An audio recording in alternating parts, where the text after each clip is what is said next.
Can you give me a countdown? Live in 5, 4.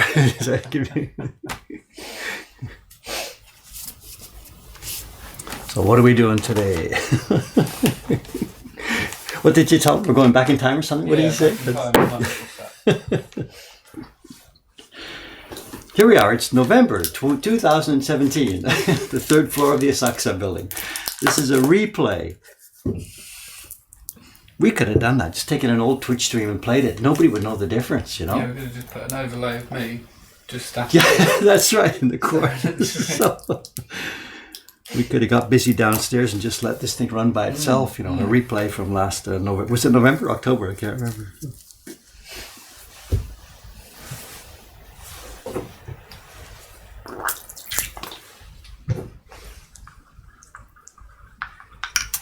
So as you can see, the setup today, we're at the, I can maybe turn this around just a second. Let me zoom wide for a moment. This is Dave at this end of the room here. I'm in the printing bench against the window. If we roll it round, behind me is the printing bench where Ayumi-san normally works.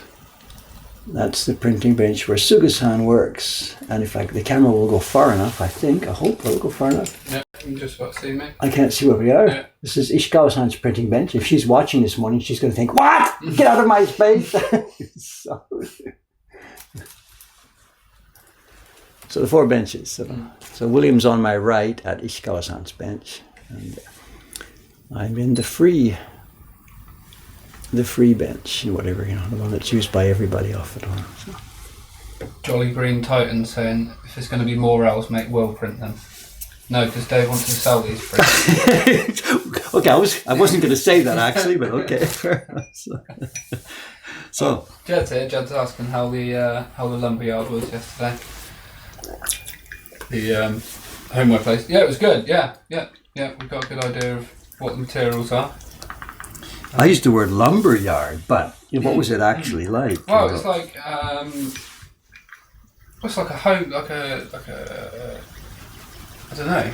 I don't know how you describe it, because it's a giant warehouse full of anything and everything for construction and tools and clothes and you name it. Yeah, any tool you can name, they've got about 50 varieties of it. 50 different types of it, different colours. Different colours. Yeah, different colours, different styles, different shapes. I was looking at the workwear. It's like, I've never seen anything like it. What do you mean? Just like all the I don't know, all like it's like going in some like designer clothes shop. Like in England, you just have like a pair of jeans and a dirty old jumper. But in Japan, you've got like those like full outfits and stuff. For each different kind of job. Yeah. So. That's very much the thing in Japan. You know, if you want to be an artist, you got to buy the beret. You know, you've got to have the clothes for that particular job. You know, absolutely. So that workwear section is bigger than most, you know, supermarkets. Yeah. This is so.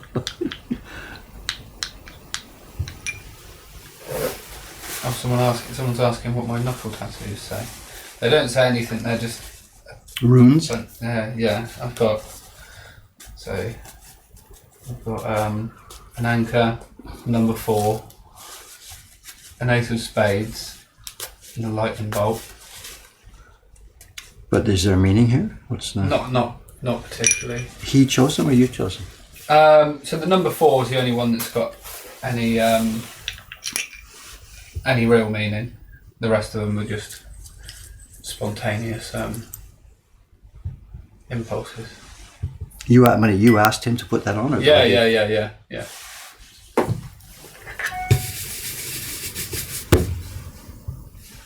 Am I on camera? I can't see anymore because you've got the gear, so I can't see what's happening. So let me know. I know. Yeah, you're looking good. Korangami's saying Will's got to get that printer carver outfit. What is a printer carver outfit? There was no such thing in Japan, obviously, because there were no such things as printer carvers. You know. What would be the... Well, the old guys used to wear what's called samue. Samue. It's, you know, the indigo dyed casual baggy pants and a loose kind of shirt thing.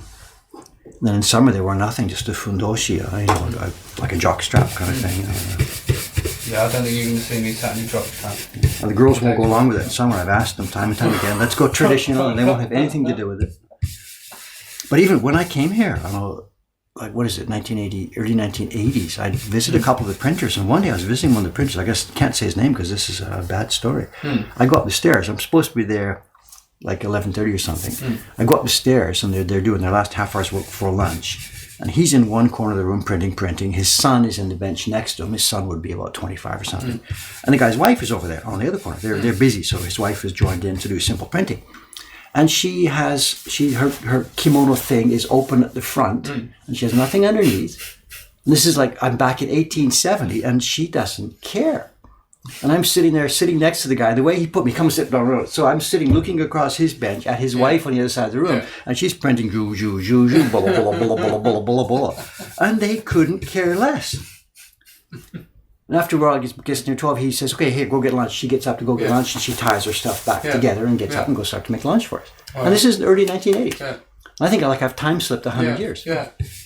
So typical workmate. The girls here, they won't go for this. They won't let me do it. So. Jed's saying I'd get loads more followers if I wore a jockstrap. It depends if you were only. Yeah. It depends if those are the type of people I want to be buying our print. So who's your target market? Yeah. So.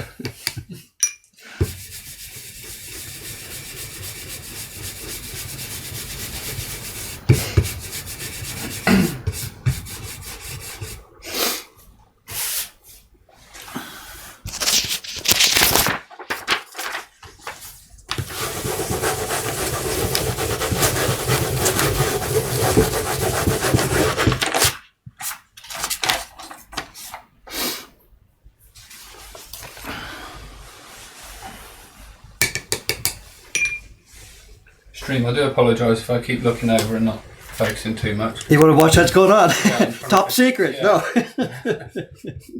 Have you told them what you're doing last night here? I could probably show them the blocks in a bit. So I meant the barren time. Okay, whatever. It doesn't matter. Yeah. Where is that? Oh yeah, I can show the barren. No, yeah, it's right. Just joking. It's Jed, don't panic. It's okay. I'll reach that stuff. You want these prints, right? Yeah. And I'll show the barren.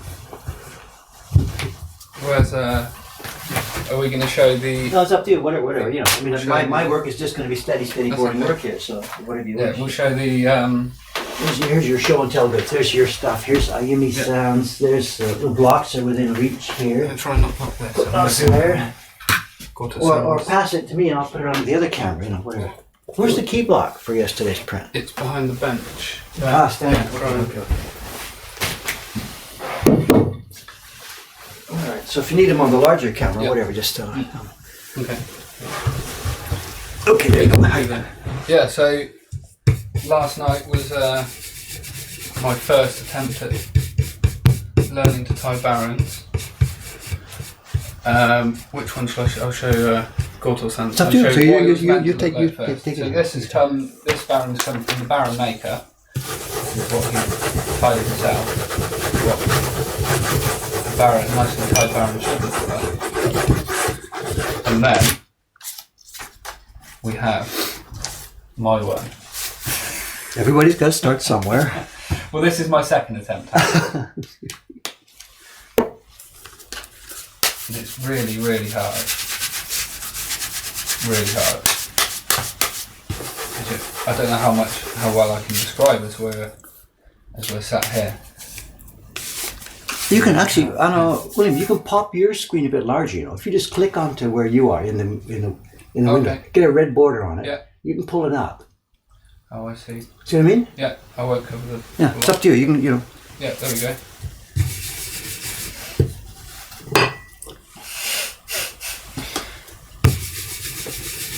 Bandere says, so which one was yours? Talking about the band. Trying to be polite. Yeah. Come on.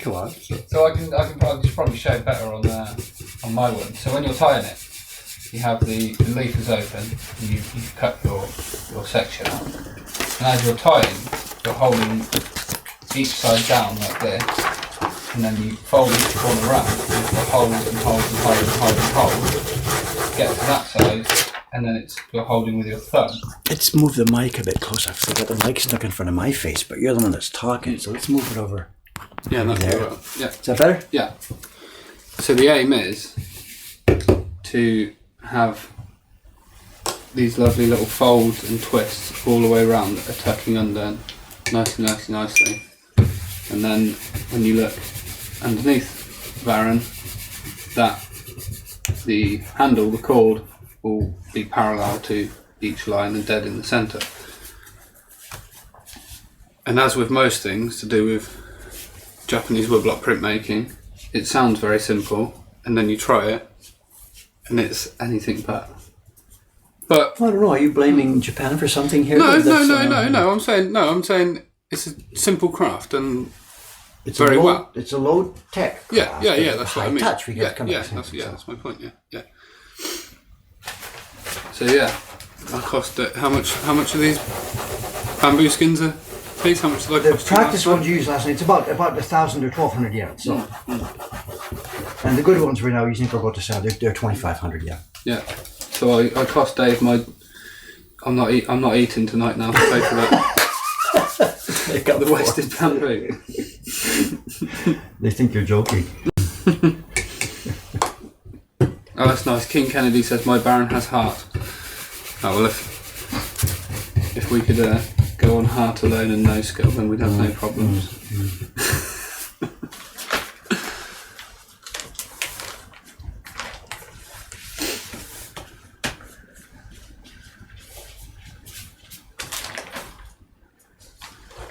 Yeah, that's right.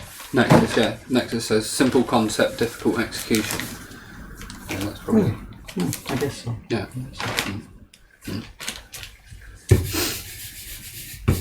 But how are the Barons? I mean, not when you tied last night, but when you did your printing yesterday, the Baron that you were using. Yeah. So I used number 1. That's a very fine. It's a very fine Baron, wasn't it? Yeah. Which I then found out that I was quite lucky to be using. It's a very rare item. Yeah. Yes, very rare. Beautiful. So we're very happy to have it. And what struck me with especially a Baron that fine is you can feel every line of where you are.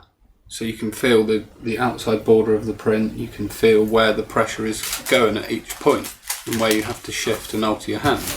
Even in my extremely limited experience, after a couple of hours of just churning through copy paper, I was starting to feel like I was getting the hang of it.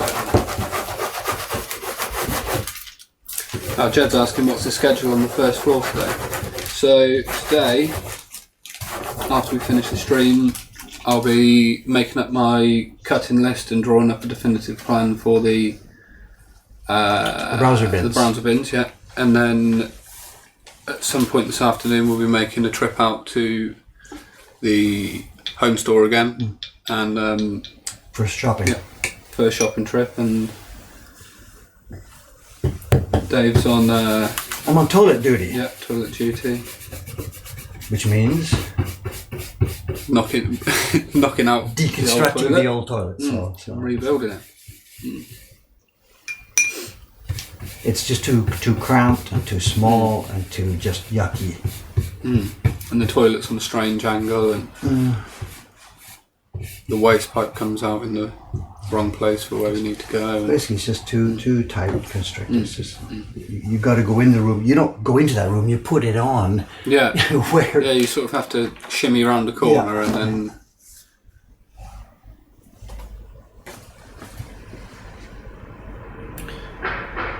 Tracy says, "Have we got a floor then?" There's a lot that needs to be done before we. We have a concrete pad on which we have to put a real floor. But we've still got things like there's bits of walls being torn out. Dave's got to tear out the toilet. There's a lot of mess to be made in the back room and stuff. So. What we'll do, actually, what I've forgotten, and it was very important, we did last time 3 years ago, we need a set of photographs, a before set. So before we do something today, let's get one of the people with the camera, Kawai-san or whatever, and take a good comprehensive set of before pictures. Yeah. It's a bit late because we've already started to do stuff in there, but we're not. Before the infestation and after the infestation. So. Jed says, did you find sample flooring you like, Dave? No. I still have no idea what we're going to do down there. We weren't able to find that underpad stuff, so. I think that's something that can be. I think we can find something correct online.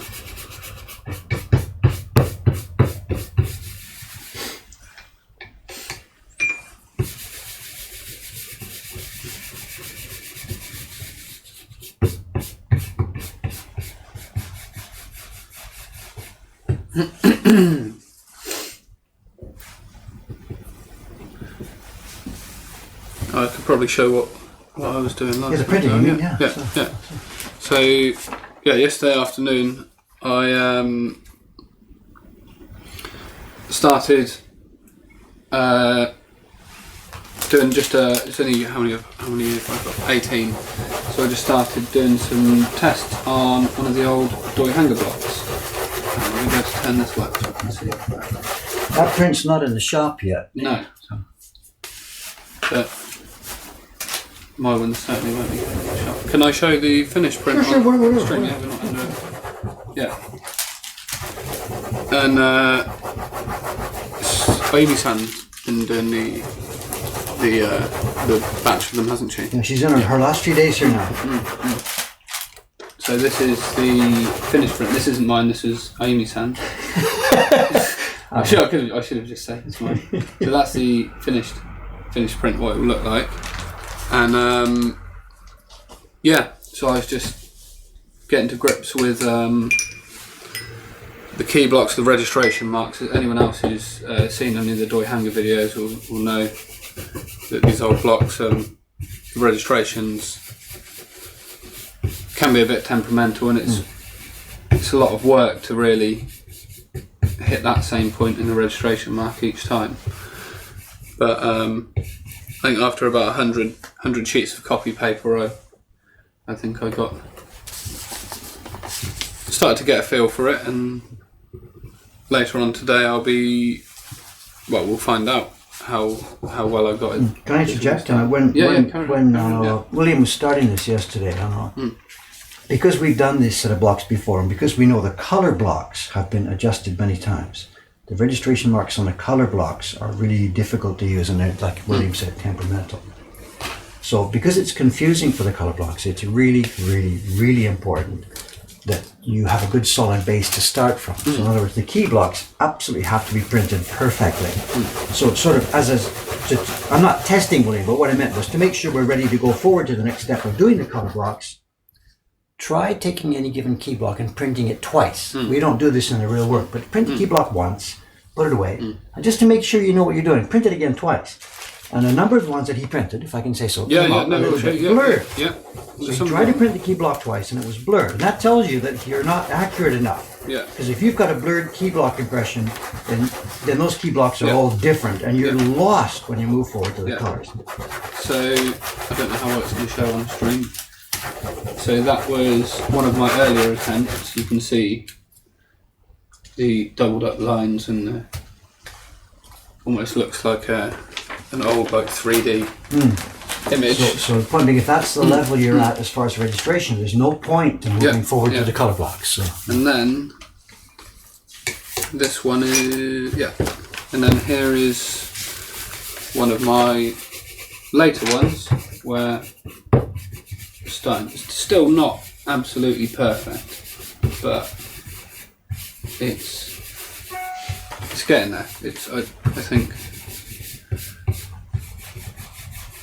the finished print's not going to be ground-shakingly amazing, but as an exercise in practice, I think I'll be able to take a lot from it.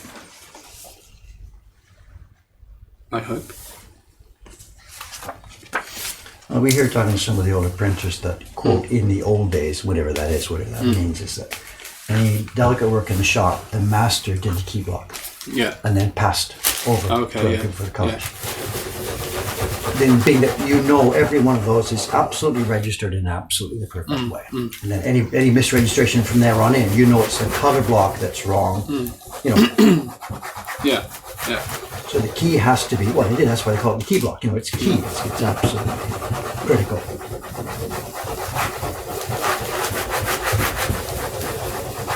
So Jed, if you're still here, all of this this testing and having a go, this is all leading up to what we're going to do, hopefully. Try and register all those many tens of blocks you've got me. On a larger size of paper. Yeah. Yeah, I think we're not too vertical-wise. It's not too much bigger than these two put It's your together. distance here that's critical. Yeah. You know, when you get that far corner, you're going to be fine.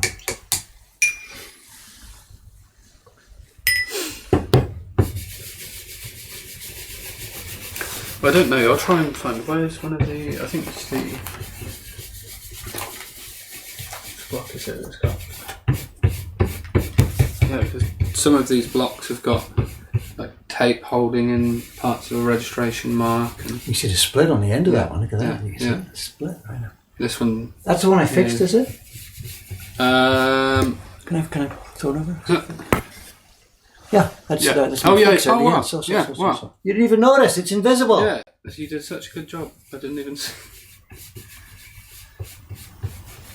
Yeah. So you can see some have got tape that are simulating registration marks where it's just gone too far. Some of them have got large shims in them. Some of them just seem to be holes. But you were saying to me yesterday with the key block, it's most important just to get it in the same place every single time. Yes, it doesn't matter where it is actually, as long as everything else falls. So as long as they all have to be exactly the same. I mean, it's sort of common sense, but I think maybe yesterday looking at those fuzzy ones, I was trying too hard to hit that trying to hit. Well, I don't know. I think you should try very hard. I mean, they have to be perfect. There's no variation on that one. You screw that up, and the rest of it's just pointless. You know, because registration, when you look at the key, the impression you took of the key block. Yeah. How thick are the lines? The part where maybe the sky hits the temple or something. We're not talking about a millimeter like we are in the print party downstairs. It's a fraction. And that's how tight your registration has to be. On the face of a block that's expanding and shrinking, paper that's expanding and shrinking, and your own bearing pushing it and stretching it. Yeah, and with my experience carving my own blocks, I'm placing paper into brand new right-angled registration marks, so it just every time locks in. That's my experience too over the years, because for most of the time I've been just printing blocks that I had made myself. So when we first started using these old blocks, it was a revelation. And I'd seen it, I'd known about it. Oh my God. Now I see, now I get it. So. Yeah. And on that very first video we did for the Doi blocks, those registration marks were finished. So we routed them out. We just chopped the whole corner of the block off, put a plug in, and cut brand new. Because they'd gone too far. These ones are nowhere near that bad.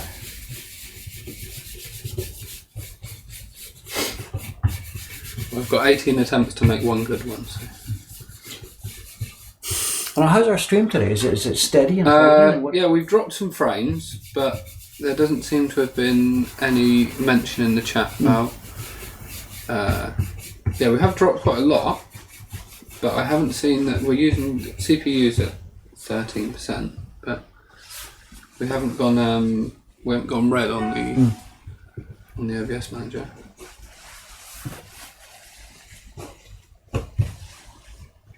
Cameron won't be here today. It's Saturday. He's on. Yeah. So we're safe from his interference.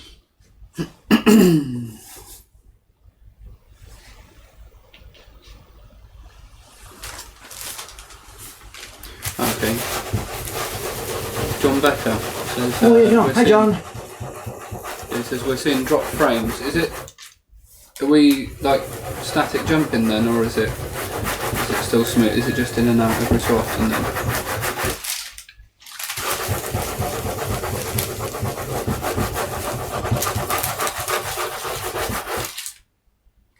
Oh, it seems to be running fine now, but it was jumping quite a lot. If John, I've got your subway map still sitting here. I haven't forgotten about it. Well, I have forgotten about it, but it's still here. And one day when I remember, I'll pass it to the shipping staff to send it over to you. He visited here some months ago. Yeah. He's visited regularly, frequently. And I was supposed to mail a Tokyo subway map to him. Oh, okay. And it's still sitting on my file section there. Oh, John says, are we there to pick it up in November? which will be faster, David remembering it or him coming? I don't know. So, sorry about that, John. November, let's see. I might make it, actually. By then the subway map will be out of date. There'll be new subway lines. Yeah. So. Maybe you can remind me later. If you're any better than me, I don't know. I'll try.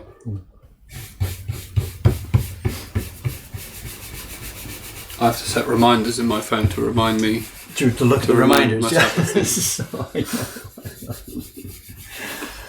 I don't know.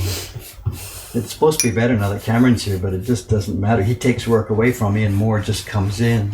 So.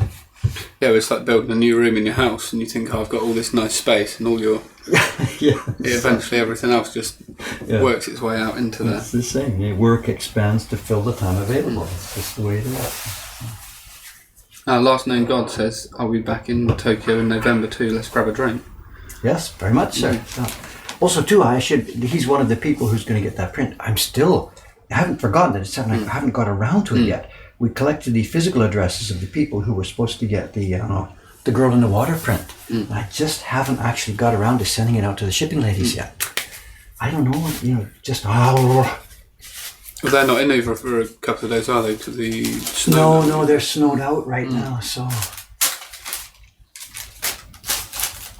people are patiently waiting. Nobody's angry at me, but they must be just so disgusted sometimes. Dave, get to it.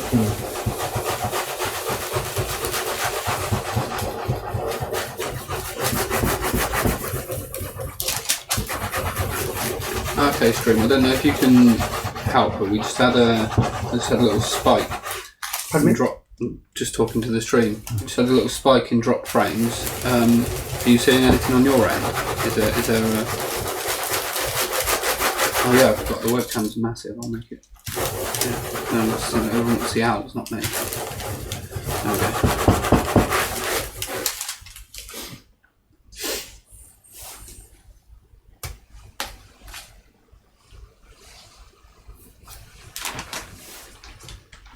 Oh, okay, yeah. So I should imagine there's a bit of a freeze now, yeah. And then I bet we're back. What Wi-Fi are we on? What network? We are on Buffalo G. Which one? 450? What is it? Yeah, F580. Yeah, no problem. That's a modern router wired directly into our network. So.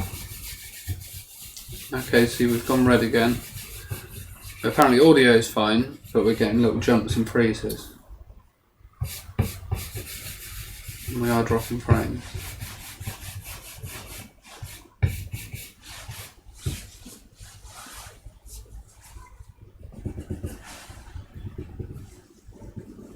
Zomba8 were asking, what internet speed do we have? We've got good internet speed. The nominal thing that we buy is 1 gigabit. And actually, after yesterday's stream was over, remember, I because we'd had trouble, right away did a speed test. Yeah. And the speed from the same connection, just after shutting down the stream, right away doing a speed test, we were, what was it? It was 39 Mbps up and 34 Mbps down. No, 39 megabits per second down and 34 up. Yeah. And it was just smooth, just nothing. And that was right immediately after closing the stream in which we had trouble. So I'm not 100% willing to take blame for this, Yeah, we were wired straight into... We were on Ethernet yesterday, so... I think maybe there could be maybe the nearest Twitch is not server, the place that we connect to on Twitch to take our stream might be a long way away, I guess. I don't know.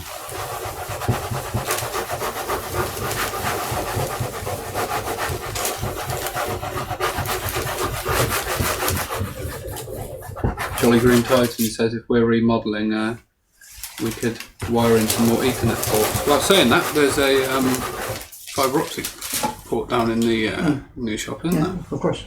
That's what we're on here, of course. It's the same. It's the same company. Same thing. So all our statistics are good. What it means, we've got the numbers from our provider. All our wiring is good. Everything looks good on paper. But for some reason, talking to Twitch has given us a problem. Well, apparently, you've just gone over 5,000 followers on Twitch. Yeah, is this on Twitch, Helix?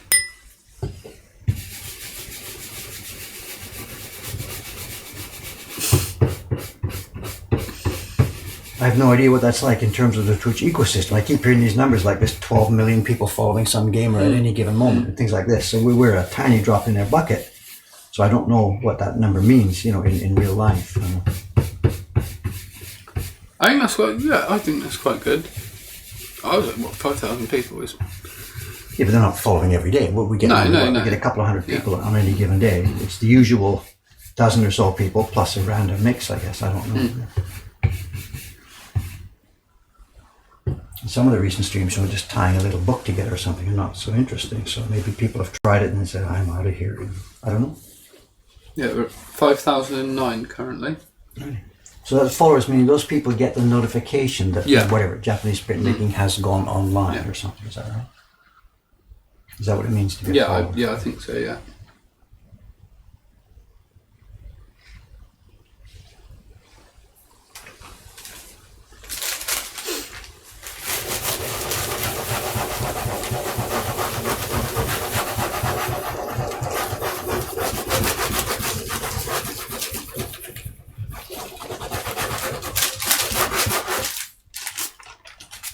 Okay, can anyone tell me, did the stream completely stop then?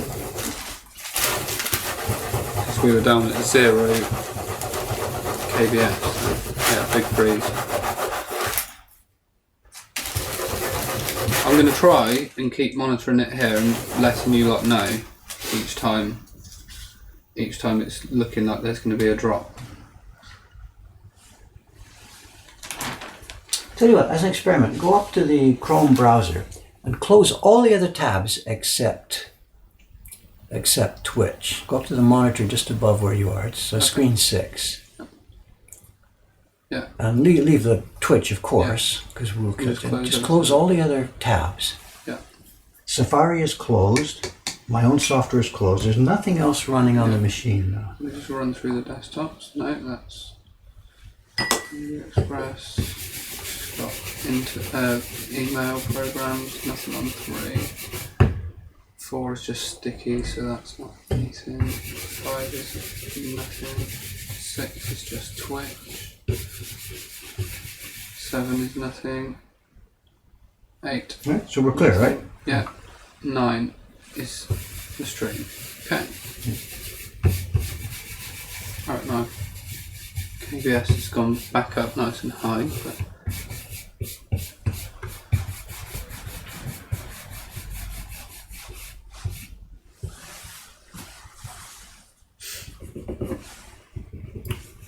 King Kennedy saying, I think 5,000 followers is usually the point where you buy a yacht. What? What? Des Steve says, yeah, a Lego yacht. And Jolly Green Titan says, a print of a yacht. I think so.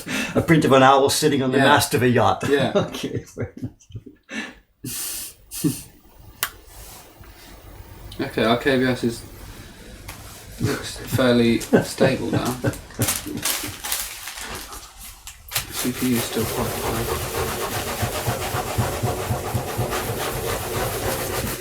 You say 5,000 or 50,000? 5,000, right? Yeah, 5,000. Yeah. The YouTube now is approaching 50,000. It's yeah. What does anyone in the stream know? At what point in followers do you get your first play button from from YouTube? Is that 1 million, or is there ones at like 100,000? YouTube? What are you talking about? YouTube, when you hit a certain follower count, they send you a, the Google logo is like a play button. They'll send you a, it's like a trophy. Like you'll have you mean a friend. physical button to put on your shirt? I'm not sure. No, what it's you like mean. it goes on the wall. I'll find it on my phone. I'm flashing my phone now. 100k. Right, everyone, get Dave to 100k on YouTube. It doesn't mean anything, but YouTube subscribers, they don't even get notifications unless they click the bell mark, so it doesn't really sort of mean anything. You know? And every now and then YouTube has a cleanup of some sort, where whatever the follower count and the video counts all drop by about 5%. So they've gone through and taken out what they think is robot clicks and stuff. Yeah, so when you get to 100,000, you'll receive one of those from YouTube. What is it? It's like a plaque commemorating you hitting 100,000. It's a physical object. Yeah, framed plaque. To show how famous I am, you mean, or something? Yeah, just to commemorate you getting 100,000. 100,000 robots following your channel. Yeah, that's it. Okay, all right. Is anything real? Says, does Dave make his own nori paste? You don't anymore. No, not anymore. No. Is this it? Yeah. So this is what is bought in. It's smoother and more consistent than what we can make ourselves, and it's much safer as far as going moldy, and the longevity being in the print for years. Bugs are not going to eat it. It's just the merits as opposed to the demerits. Well, there are no demerits really, other than that it's quote not natural, not traditional. But it works and it's safe and it.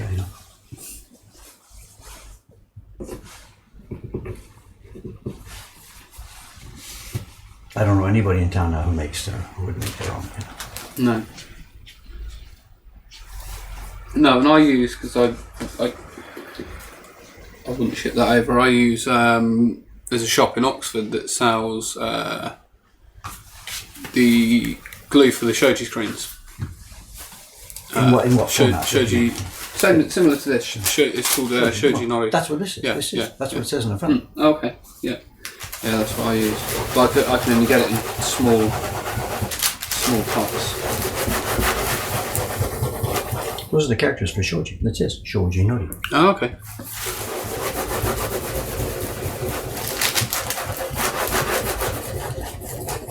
Dead Steve says, I expect if Dave gets his YouTube trophy, it's going to end up propping up a table.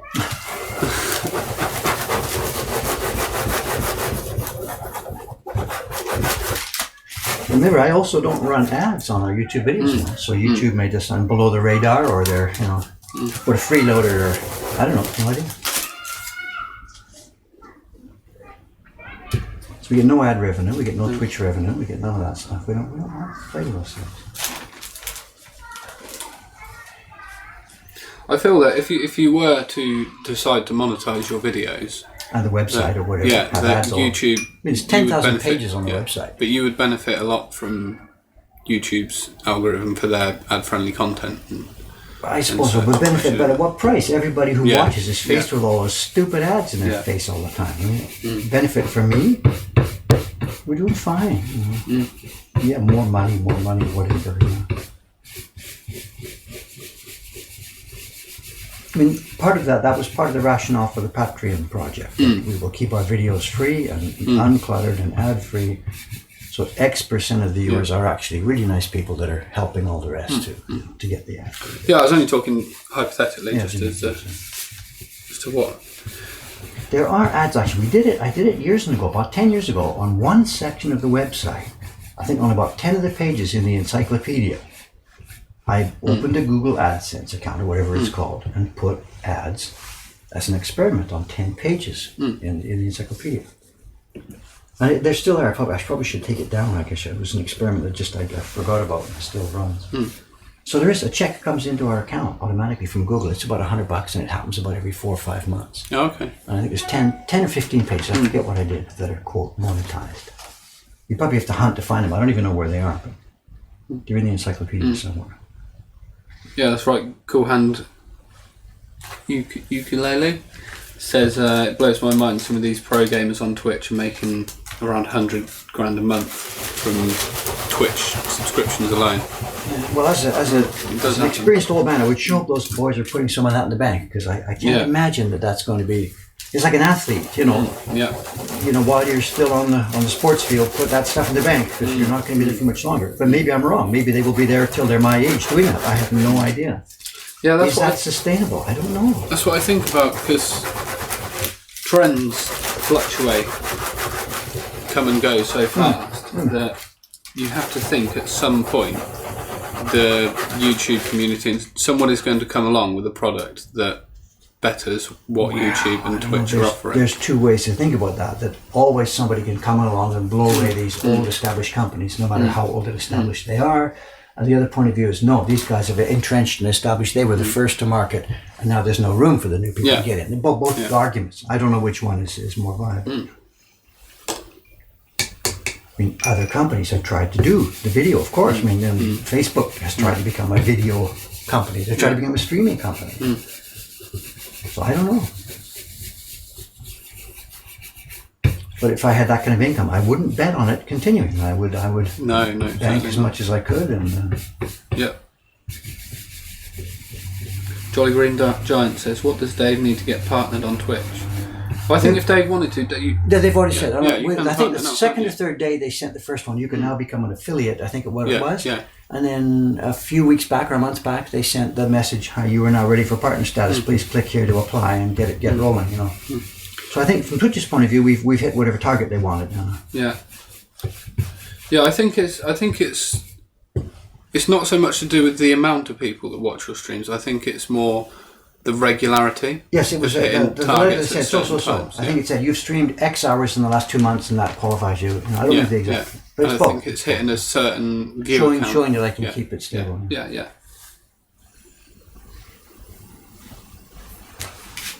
I guess got to come back to the same thing. I'm not interested in taking money from these people who are sitting there watching, learning about printmaking. You know, like William Francis is one of them. You're going to pay me to watch this stuff? No thanks. I don't want to do that.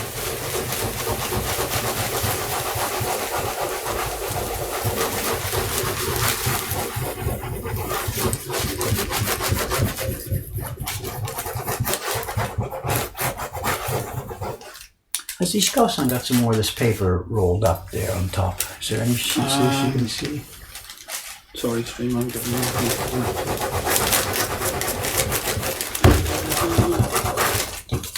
This paper for this owl is pretty soft here. I can't. Okay. Let's see.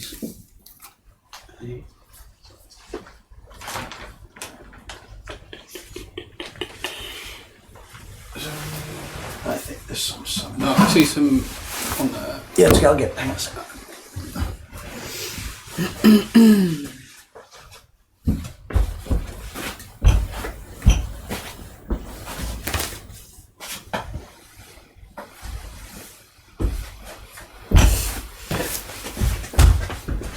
Jed, that could go in the new downstairs. Jed wants to do a design of you and all the staff. What? Jed wants to do a design of you and all the staff and stuff that could go downstairs. To make a print of, you mean? I'm not sure. I don't know. He said, "Oh yeah," he said you could make a print out of it. It could be Dave making the whole print. Dave can take the time to carve a print about Dave making the owl print. Yeah. We're happy, Jed. It's really kept in advance. The subscription prints, we're way in advance of carving. I'm really happy with that. Last year we were sometimes quite close to deadline. This year he's kept really on top of it. I'm very happy.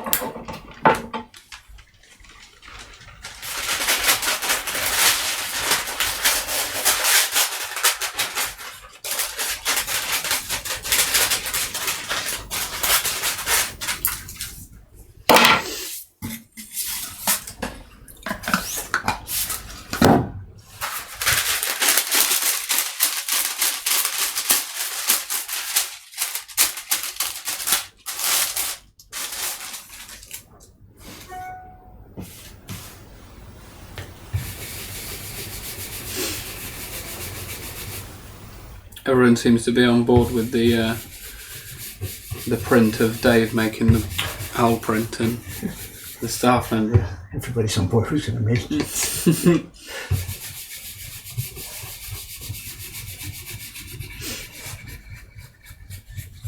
Well, you've seen the picture at the top of the stairs to the second floor. That's the crew who built the shop. So you can see where we're going to be going with this thing. You know, get ready. Who drew that?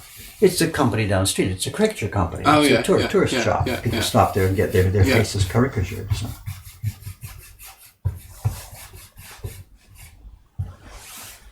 That's interesting. I can't pronounce her name. YFUZ. Yeah. So Dave's not actually sat cross-legged. He's sat down in a. Oh, what's the name for it? Yeah. What do you call it? There's no real.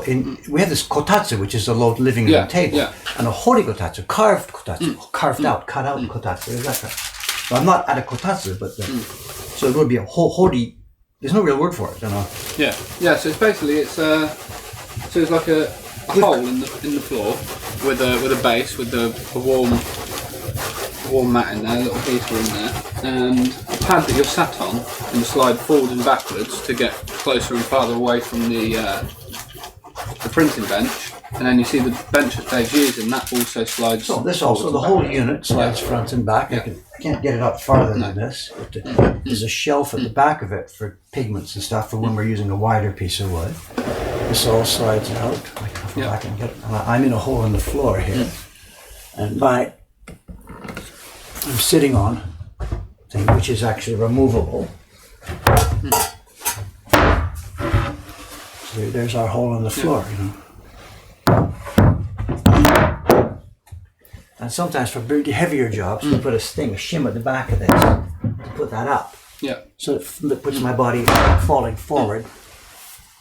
So you can get more power over there. It says he leaving a print on the block. Sorry, it's okay, that's my whatever. It's okay. Westwind saying, how's my time in Japan going? It's all sort of still a bit of jet lag. It's all sort of been one long continuous day at the moment. But I'm getting on time a bit more. We're all getting up to speed with the work that we've got to do. And it really starts today. Really, the last few days have been acclimatization and preparation, and today the pedal hits the metal. That's good. Get my crowbar out.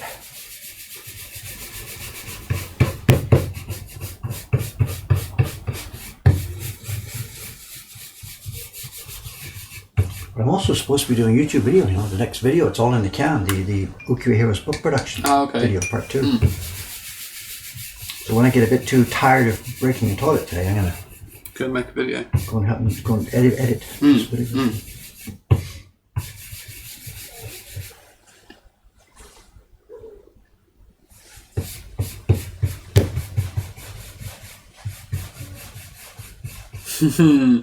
You're gonna like this, Dave. We were speaking about this last night. Westwind says saw the pictures of Dave watching over you printing. Have you talked about that experience on the stream yet?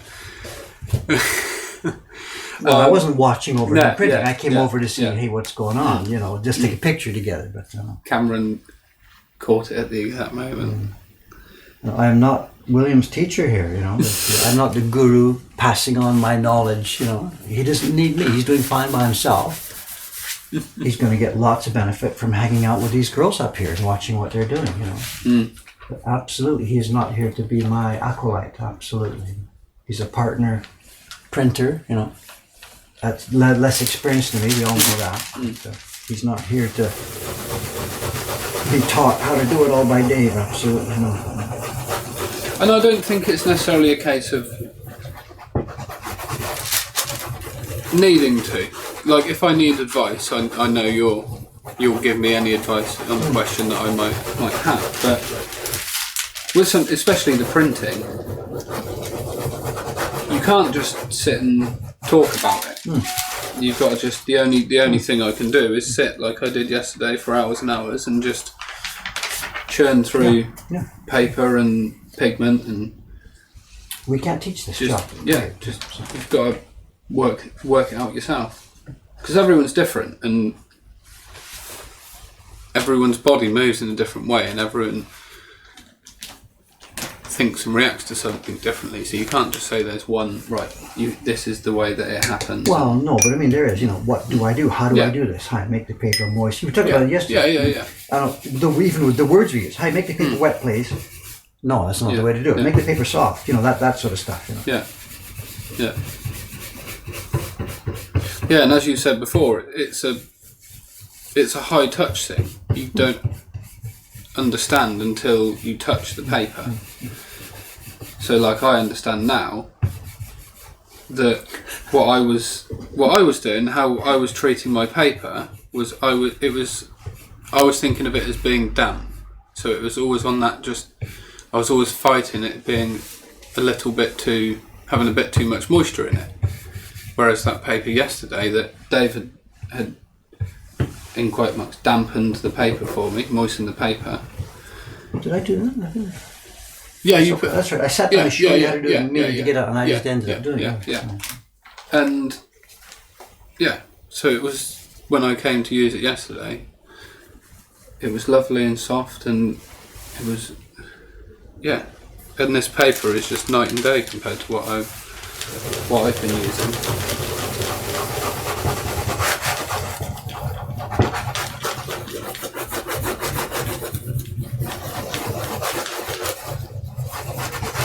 So Sylvian's asking, is carpentry my profession and woodblock printmaking your profession/hobby?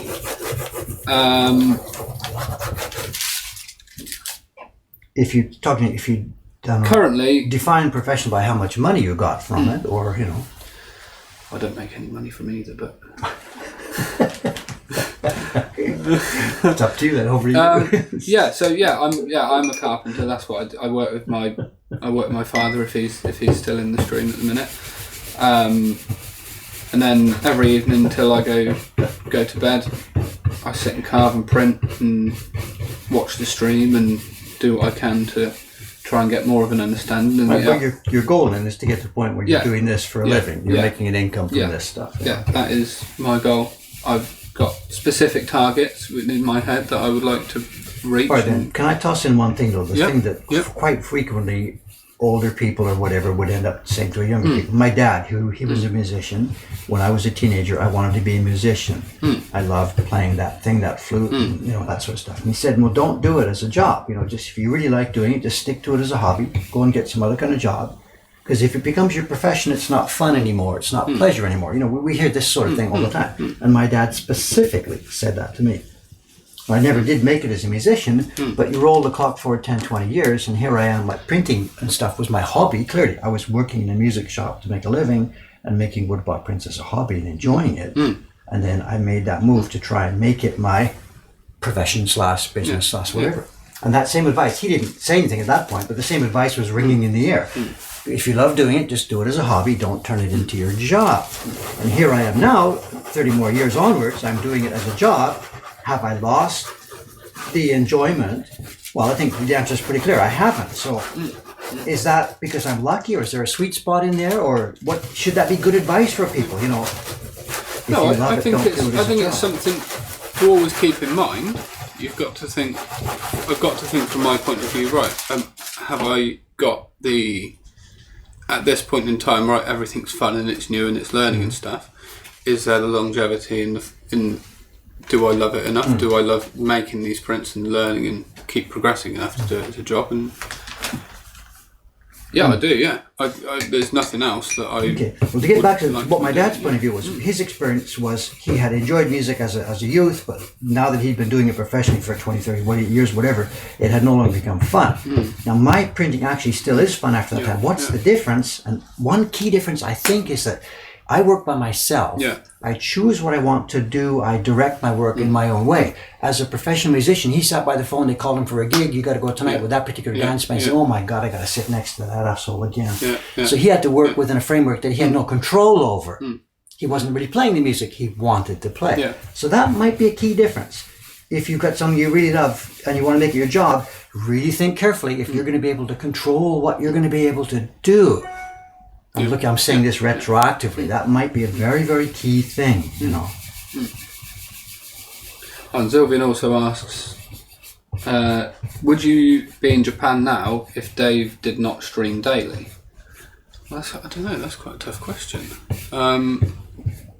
Well, you're in Japan because one, I learned about you. Yeah. We had a specific function, and I thought this guy can help us, but also he really wants to be here to get learning something from us. Yeah. Was that communication all happening through Twitch, or was it happening through YouTube and I think it was emails? just, I don't know. Yeah, I think it was just a culmination of a few things, wasn't it? Like I met Jed and I did something with Jed, and then as a byproduct of that, I'd spoken to you a few times, and I was regular in the stream, and I think it was just a culmination of. Yeah, so I don't think we all of actually the blame Twitch, but whatever. It's just one more piece of the puzzle that came together.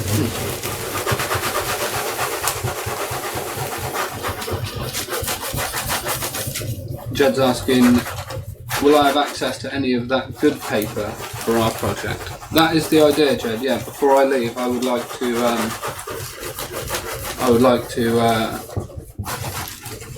Put an inquiry in about an order for an amount of paper for us, whether that be from. You mean from Iwana-san? Yeah. Most likely. I don't know if that's possible. I know we've given him our order for 2018, and he said we won't be able to make all of it. We'll be able to make. He can't tell me. He'll take X% because they don't have enough mulberry for it. So already we ourselves are. You're short on what? If we only had Iwana-san, we'd be short. We have the Corso paper coming on board, but it's not ready yet. So I don't know, and I'm not trying to be a jerk here, whether or not we can distribute extra paper to you. Well, I don't know. You So I'm sorry, clearly I take really priority don't know. I on really the don't know. needs. Yeah, I understand that. Yeah. I'm talking about my own work meeting Jed's projects, the heroes and whatever, the subscription price. So. Don't worry, Jed. We'll work something out. I mean, there will be paper. You're going to go to Matsumura-san's place next week, and there will be paper. And if the Corso paper comes on board, well, then we're fine because there's more than enough. Yeah. We'll cover both. Yeah. So Jed's and whatever, I'm committed to Jed for X number of prints. We don't even know what the number is. Yeah. And whether I can add yours in or not, I'm not sure. Oh no, I wouldn't just get what you need and. That's your priority. This whole thing about the work we've done over the past few years is helping revive traditional printmaking. It has done so, but it hasn't worked its way back to the farms yet. Most people are still quitting rather than starting up. The people who grow the mulberry. It hasn't got back to them yet. So we're still very critical for mulberry supply. The other workshops in town, are they also? Is all of their paper from the top, as well? Me, Adachi, the Kumiai project. I don't know. The Craftsmen's Association started that project to make a reproduction of a Shanga scroll. Their paper, they'll be using Iwana-san's paper for that. So we're not Iwana-san's only customer. Absolutely not. But everyone's. Those Star Wars prints that are still being churned out, I think they're in their fifth batch of 100, of the limited edition of 100 only. They're in their fifth printing of it. Lying assholes. Whatever. They're using Iwana-san's paper. Yeah, that's right, Jed. Yeah, it will be good. I met Matsumura-san yesterday, so So when I go to pick up the blocks, I can have a good conversation with him and speak about our needs and stuff.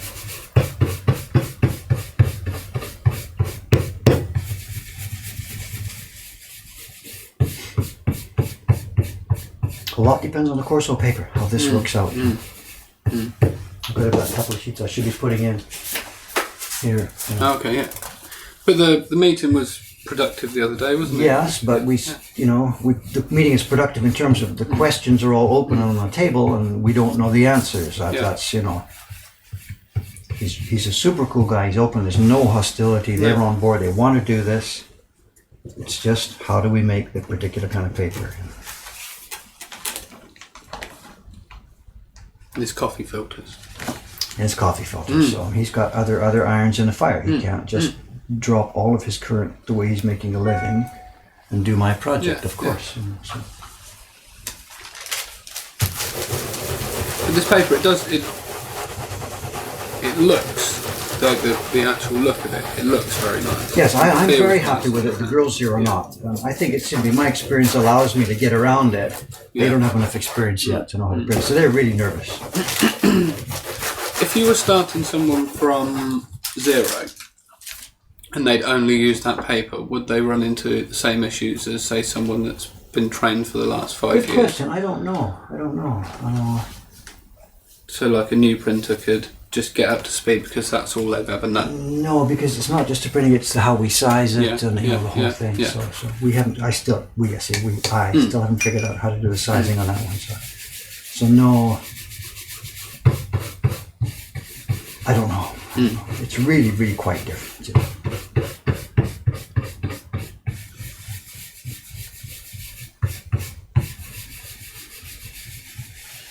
I love the look and feel of it, but I don't know.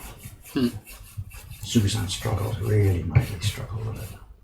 Is Jed still there, actually? He is, yeah. I know he's been posting the last few days about the Trial of Strength print. Yep.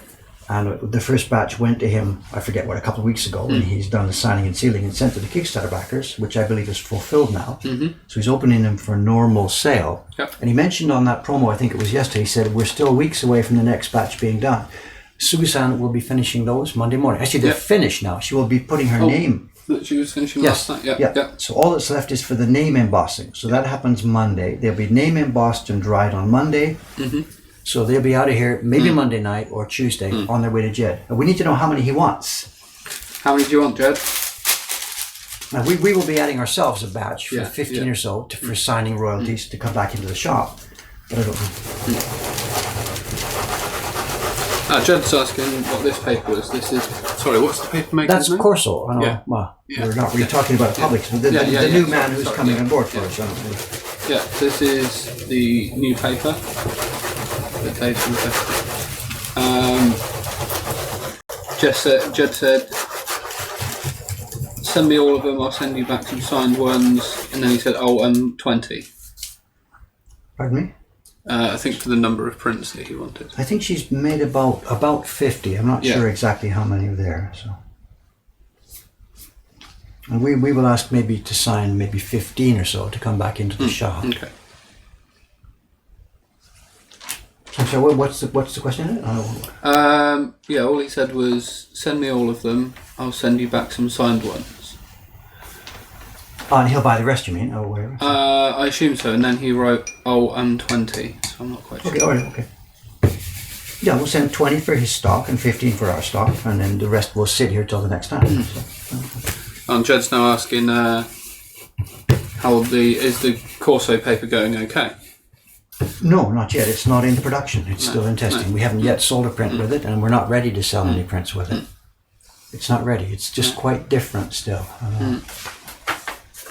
I don't have any in front of me here. It's on my bench downstairs. I'm finished printed. Yeah. It's not ready.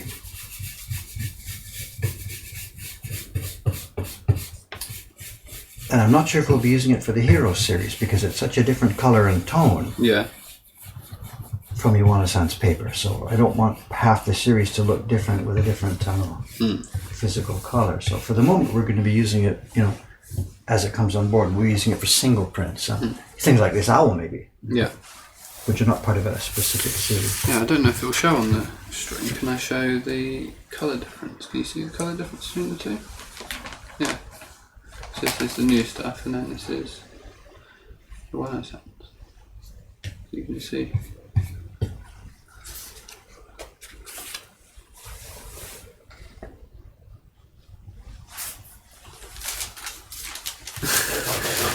There's a command in the bot now that says the paper is still being tested. Be patient. The new paper, you mean? Yeah. It says in the bot now. When somebody asks about paper, I'm not sure. Yeah. So you do exclamation mark paper, and it says the new paper is being tested. Be patient.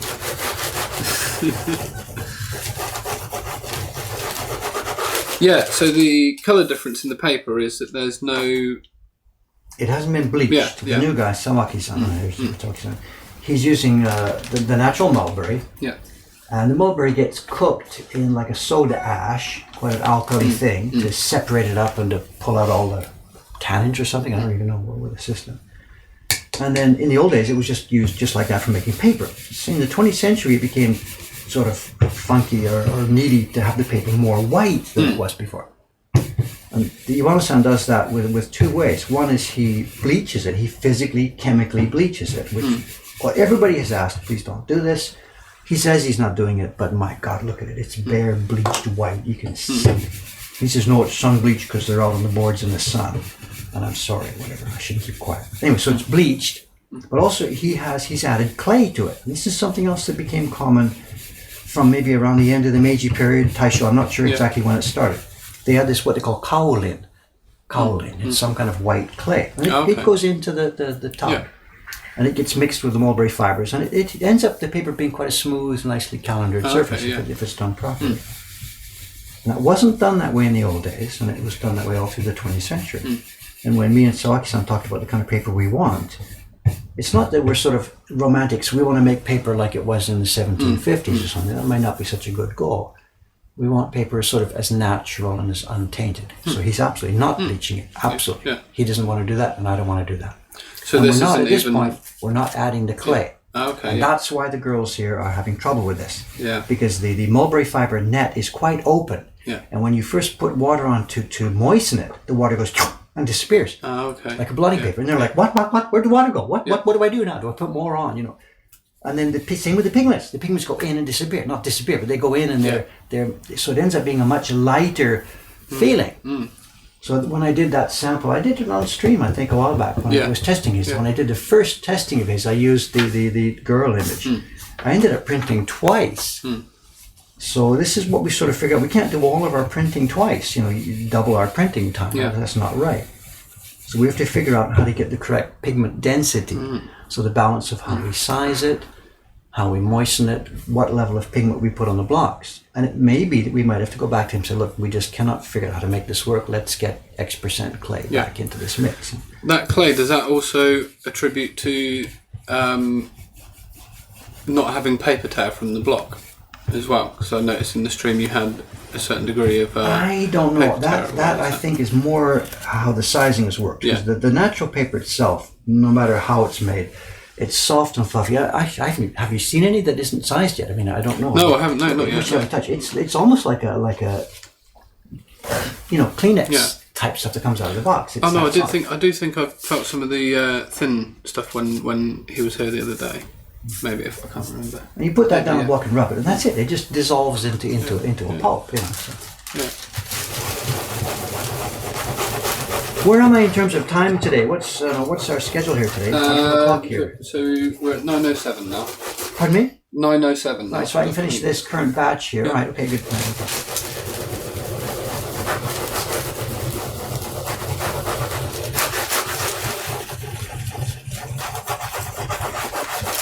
Then I guess it's bad news, good news, whatever. So for the stream, for the next few days, obviously, what I've done here, I've got 60 sheets of paper here, and it looks like in today's stream I'll be getting through 1/4 of them, 15 sheets, color A, color B.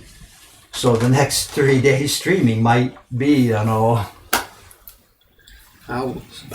I'm sorry, or maybe we can intersperse it and try taking the camera downstairs and doing something, just to liven this up. I don't know. Oh, what we could do though is, if we can take some photos today, we could put together a slideshow. Yep, absolutely. Well, let's make that a thing. Let's do that. Let's absolutely do that today. I can do a little show and tell of what we've got so far. Well, we could actually just get not a major YouTube video, but just get a small video clip, open the front door, walk through and chat as we walk, something like that. I don't know. I don't know. Let's see. No, let's not promise anything, but let's see. So the work will be owls for the next few days, and we'll intersperse that with talk and slides and maybe a bit of video about downstairs. Okay, good. People are still asking me to print an owl. No. Well, actually, you asked about that when you started the testing 2 days ago. You said, "What can I do?" And you reached for the owl blocks. And I said, "The problem there is I'm going to be doing that myself." So we don't want to bang together on the blocks. Here, so. Yeah, so maybe once I've run, if there isn't another batch to do, once I've run through that, I'll have a go. Also, the other reason, did I mention yesterday that I didn't want this to be your first choice is because there's really no registration on this. Yeah. That thing we did yesterday with a double test. You can't do that on this one. Yeah. So I was being a bit, not sneaky, but I was being a bit, let's push this guy into the deep end of the pool, I quite like that though. While I'm here, I want to be doing. Don't do easy stuff. Let's do stuff. Yeah. In fact, without being sarcastic, I think it would be more useful for you while you're here to do stuff that you can't do. Yeah. Just spend a month making mistakes and struggling away, and then I can go back and have a much better understanding of my capabilities. You're here for quite a while, so there's lots of time, So grab some easy blocks, make some prints for satisfaction, instead of just tearing your hair out for everything. People, these goddamn owls, this goddamn blue. Well, I'm happy with it. It's okay. It's okay. Yeah. Remember, at the end of the day, people are going to enjoy these. People. The reason I'm still printing is because people keep buying it. We love it, So I'm happy. It's okay. I'm not in any way sitting here thinking, oh, these fucking owls, I've had enough of this. Not at all. I'm quite happy printing. Even after 40x years, This comes back into conversations time and time again. When I peel that paper off, there's no surprise because I pretty much know what I'm going to see. But it's still fun. Maybe I'm just not an adult yet. I'm still like a kid. I don't know. This is a defect. And if it's a defect in my character, well, whatever. Let's make a benefit of it. Let's make it into a... Well, I think everyone just inherently has that satisfaction of... I think it's even down to like you hoover your living room and you see a nice clean carpet after you've hoovered it, and there's... Do you know what I mean? It's just that satisfaction. No, I don't, because I don't feel that satisfaction at all. No, but if you have like a nice clean space and stuff, something like if you just cleaned it, you've done something, everyone has a bit of satisfaction. Okay. No, I think what you're getting at is, listen, let me finish this one. There was I read an interview or something on the magazine article or whatever, with the people who started Flickr. Does Flickr still exist? Yeah, I think so, yeah. It started in Vancouver, near where we were. It wasn't at the time, but we were back here. And one of the girls who was involved with the team that started it, I don't remember the details of the conversation. This is probably online somewhere. You can probably look it up. And she used an expression, like, why did you do this, or what were we trying to do, or what happened, or, blah, blah, blah, blah, blah. What was the, And I think the thing had morphed into, they had a plan for this, but it morphed into plan B, morphed into plan C, whatever. But at the end of the day, the expression she used was that we had struggled on this, we'd run out of food, we ran out of money, we struggled, but shit, man, did we kick ass. And what she meant was that whatever job was in front of us, we just did it so good. Yeah. And it wasn't even that you defeated your opponent like the Super Bowl, we scored more points than. It was just that they had done their job so well, and that's the satisfaction. So you're talking about the hoovering, whatever, vacuuming for the other people. Doing something and doing it well. Something inherent in all of our characters or some of our characters. I think everyone to some level has. They want to kick ass in a good way, And I think that's as good a way as any to do this. When after all these 40 years of doing this, I sat there outside for a while last night after everybody else had gone home. The doors are locked. I went across the street and just leaned on that little bollard there, looking at this place. Hey, this is my building. It's Mokuhankan, and I'm just the pleasure is just bubbling there. I think, fuck, we did it. And it's not defeating anybody. It's just some pleasure of doing something. You start from a certain point, and over the course of. Yeah. The cool thing about this is too, it's not like sports where nobody has to fail for us to win. No. It's either going to be the Eagles or the Patriots in a couple of days, and somebody has to go home crying their eyes out or feeling that, oh my God, we came this far and we didn't get it. In our world, that doesn't happen. Nobody else has to lose for us to get that same pleasure. That's cool. In fact, you can look at it from the point of view of the more people that win, the better it is for everyone else, because the more people. Yeah, so ours is a win-win-win-win-win. Yeah, exactly. The more quality materials there are, the more people there are buying the prints, and there's no. I mean, the cynical person talks about the capitalist society. Yeah, any person that spent $10 on a print at our shop, that's $10 that didn't go to somebody else, so somebody else lost. And I don't think so. I think we're creating value that wasn't there before. Yeah. So it's not that somebody else had to lose out for this. And that's part of the reason why this feels so good and so much fun. Yeah, look what I did, Just like a kid, I guess. I don't know. I'm sorry.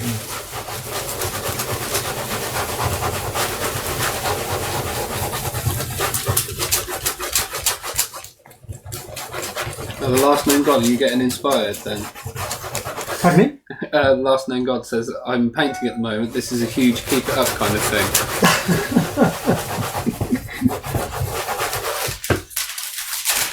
wait a minute, there's a bit of a discrepancy there. The gentleman that's here as the last man God, we know, we've met him, he's been here. He's got a very peripatetic lifestyle. He told us how his job works. He's doing, internet service job. He doesn't have to be in the building. Yeah. So he lives here for a while, 3 months here, 3 months there, 3 months here, 3 months there. And yet he's painting with wood tools and kit and easels and stuff. That sounds like a stable, you've got to be in one place kind of thing to do. I don't know. It's just, I don't know. The way he described his life was sort of, I'm just out of my backpack sort of a thing. Westwood saying William's quiet disposition juxtaposed with Dave's passion is quite entertaining. No, I'm a quiet guy. I'm a little meat mouse, God. This is Dave's stage persona.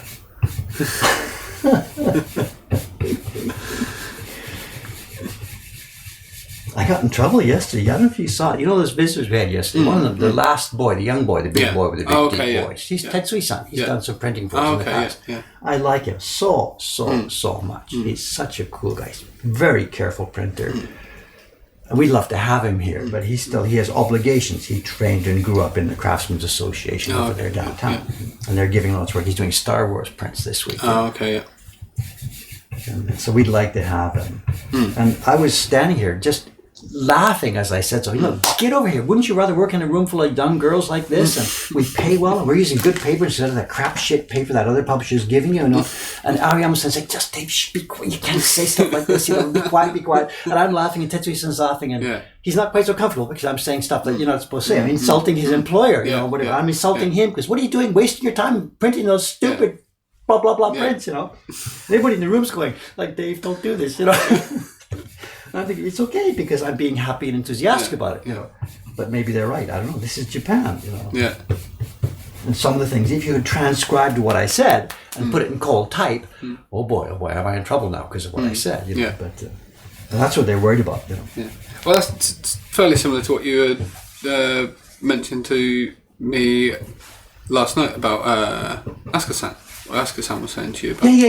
Yeah. So, and he insulted me quite strongly, but I don't care because it was all done in the sense that we both know what the real truth is, and there's no reason hiding it. Let's just talk about this openly. Yeah. Even though if we hadn't known each other very well, it becomes, my God, what did he say about me? Get out of my room, So to the stream here, I know Asuka Sensei visited yesterday. He's the one carver in Japan who I respect. Super skills, really nice guy, exactly my age. He trained, can I say, the right way? He went as a young apprentice. They said, get out of here, we don't need any more. He came back. They said, get out of here, we don't need any more. He came back and they said, okay, but we're not going to pay you.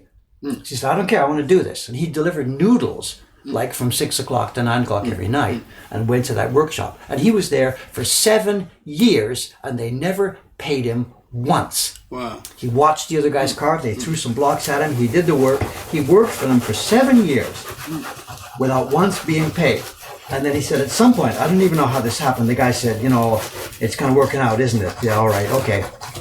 You're in. Yeah. 7 freaking years. That's how much the guy wanted to do this. Yeah. So long story short, the guy now, he has super classical skills. He carves in the traditional way as well as it can be done today. And me, I just carve in a funky, handmade, do-it-yourself way. My blocks are wonderful. The prints are wonderful. The taste is wonderful because I can see the old stuff. But I shouldn't teach anybody how to do this because I'm left-handed. I hold it funny. I sharpen it funny. And you, so far, you've been following me and you're following this same... So I'm on that same path, which is not a good thing. And Asuka Sensei here, yesterday, we were talking about this and he said... He looked at William's blocks, or the images of William's blocks that were on the screen. And he said, wow, you can do this. Please study the proper way to do this. And that was his number one concern. Yeah. And I didn't know, because I'm not as well versed in the conversation, I didn't notice that was necessarily... But the thing is, you have no way to do that. You can go and visit him once while you're here. But he doesn't stream, he doesn't, he doesn't teach, he doesn't do this. So I don't know if I were you right now sitting, what are you going to do? Your only model is me. Your only access to information is me. You're left-handed. You're a DIY kind of guy. You're about to become, the next guy who's doing it the same way as I'm doing it. And that's not the best way to do this. Yeah. But I have no easy answer. I'm sorry. No. But it's very interesting. It's Yeah, it's very interesting to meet him and have him pass comment on my work and stuff. But did you catch? He's going to be in England. I think he said through. It was next spring, right? Yeah. May. This spring. Yeah. Yeah, he's going to be London, Bristol, and Brighton. So I'm going to chase him around the country. He's a super nice guy. I really have a lot of respect for him. Yeah, he seems very nice. He's one of the people that, no matter, the jobs all pay differently down there when you're in that association. Some of the jobs are well paid, some of the jobs are, I'm sorry, we can't afford blah, blah, blah, blah, blah. And he's one of the guys who it won't make any difference. If they pay it well, he'll do a good job. If they pay badly, he'll do a good job. And a lot of the people down there do not do it that way. That's all I'm getting. Fuck you, bang, bang, bang, bang, bang, out it goes. But he is not like that.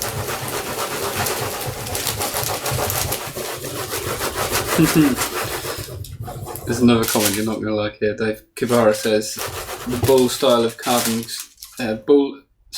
carving school has begun. And then the next comment. Fortunately, I'm left-handed as well, so I'll keep following along. Yeah, it's not that.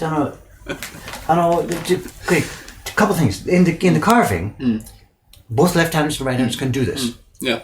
It's not a question of being left-handed and right-handed. In printing, it's different. Left-handers have real trouble, and if you're a left-hander, just get out of here. Just don't even try and be a printer. Go away, go away, go away. Look at you. Yeah. But carving, it doesn't matter. It's how you do it. Again, without the long lecture, carving.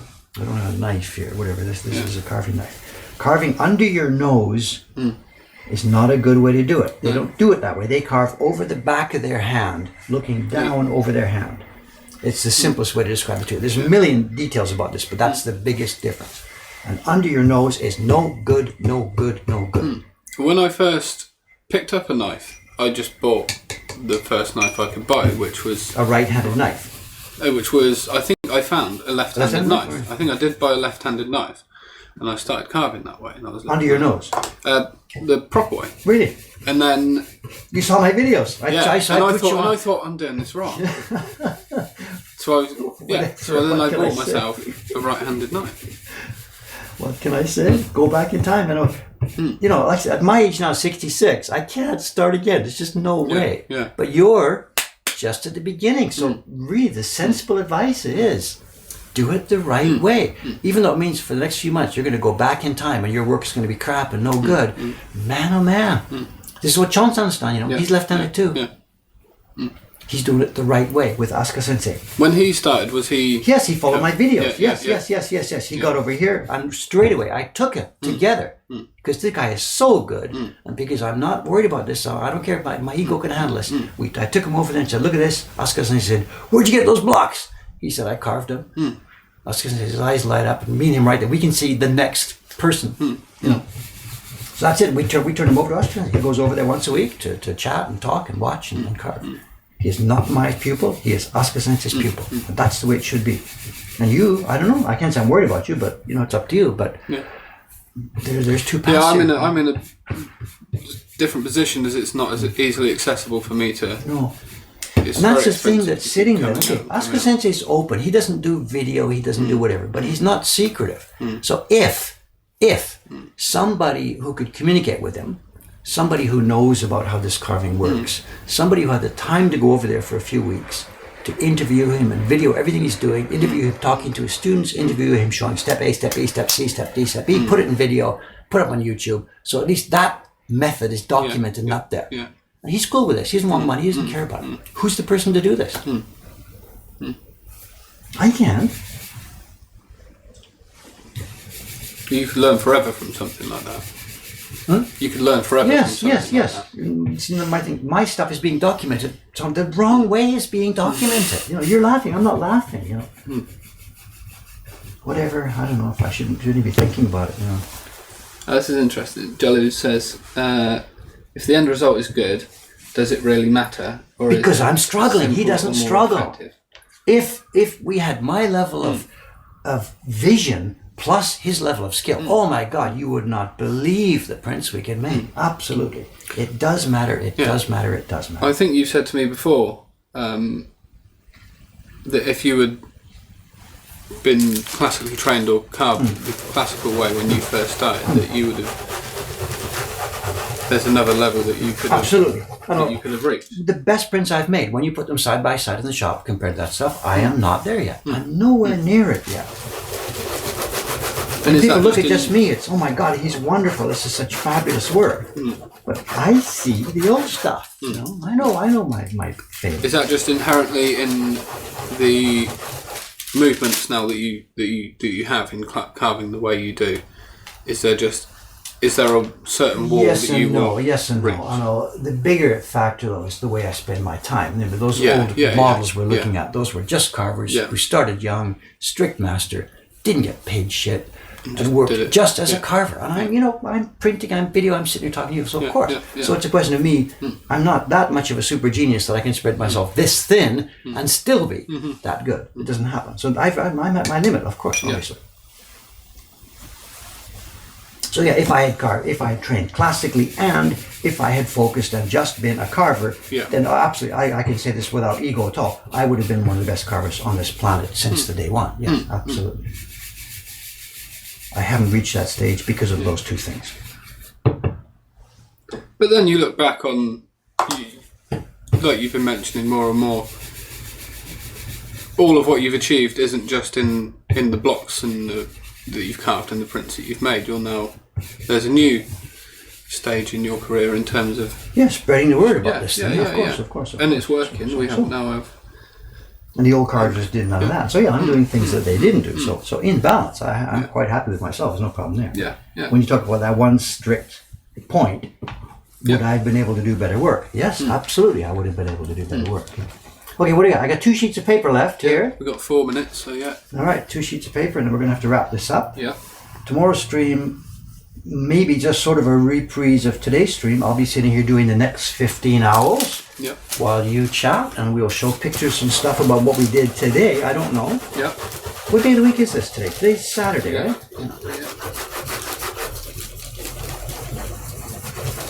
Oh, this is interesting. The Jazz Prophet saying they write left-handed, but they carve right-handed. Pardon me? Somebody's stream? Someone in the stream saying they write left-handed but carve right-handed. They find it easier to carve with their right hand.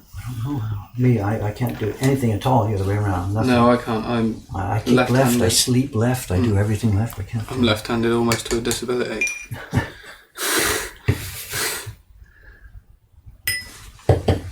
We see this in the party room downstairs, when we're starting any given print party, practicing holding the paper. Then are you left-handed, right-handed, what's going to happen? Of course, most people are right-handed down there.